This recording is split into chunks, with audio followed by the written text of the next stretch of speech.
Hi guys, and welcome to my channel.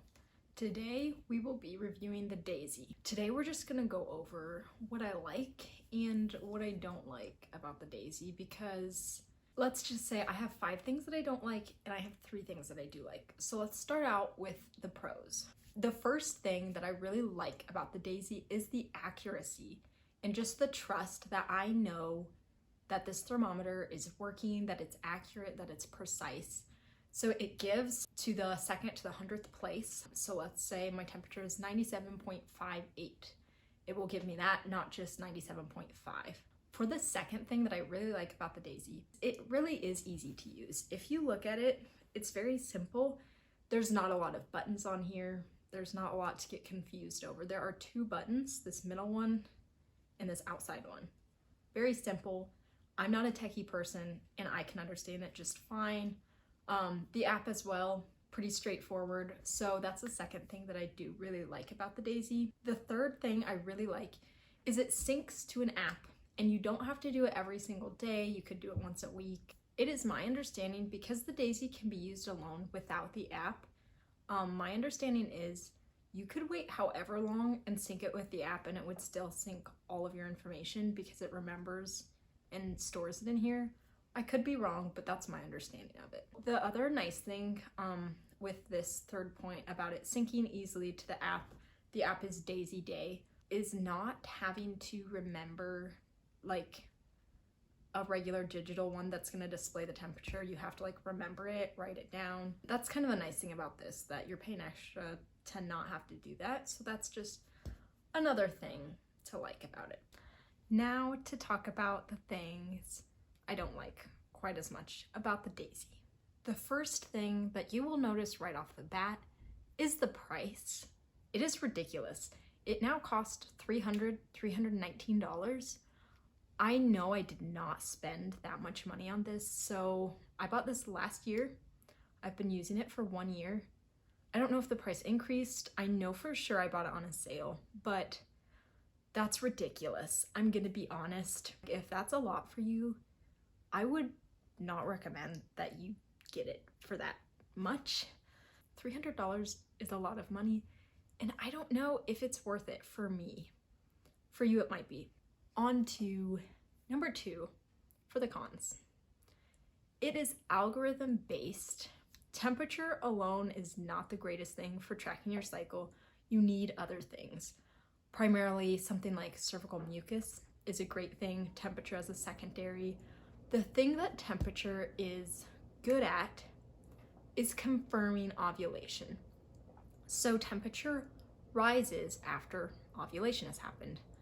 But that time before that fertile window opening, you need another biomarker to be tracking. Temperature is not enough.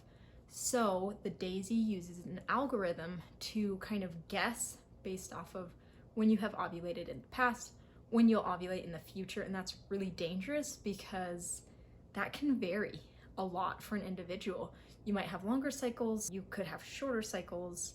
So especially if your cycles are not super regular, I would not recommend this for you. If you have really regular cycles and you're not like super worried about getting pregnant, maybe it's okay for you. But yeah, that was a big concern for me. Algorithm-based things just aren't the best because we are humans.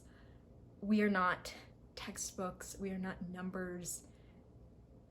Algorithm-based things just aren't the best for tracking your cycle. So the third thing that I just don't love about the Daysy is that there's no way to mark disturbed temperatures on the app. So let's say you slept in like several hours later, so your temperature is higher than it normally would be, or you were sick and you had a fever, but you didn't realize until after you took your temperature.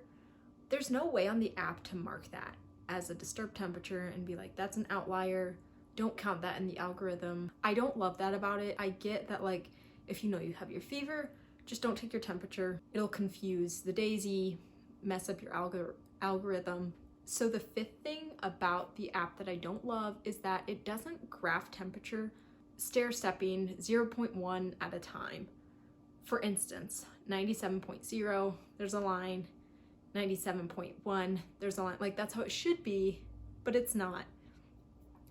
Instead, it's like it goes up 0.9 degrees where it will have like the lines. So it's like 96.9 to, I don't know. It doesn't really make sense, and it's harder to really see where your temperature is at, and what might look like not a huge jump is actually a really huge jump.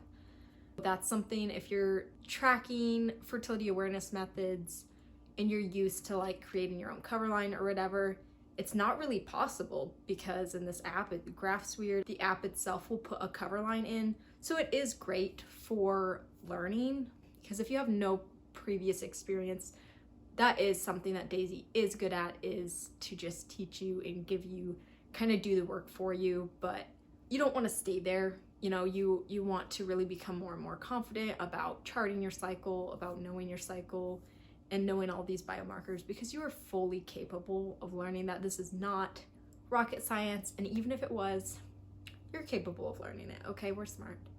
All right, guys, I hope this was helpful for you. If you have any questions about the Daysy or about charting your cycle, just let me know in the comments.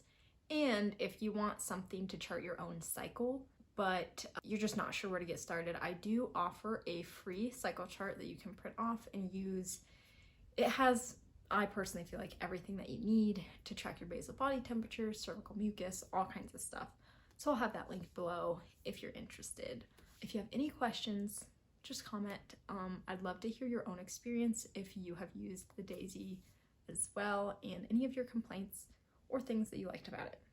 Thanks, guys.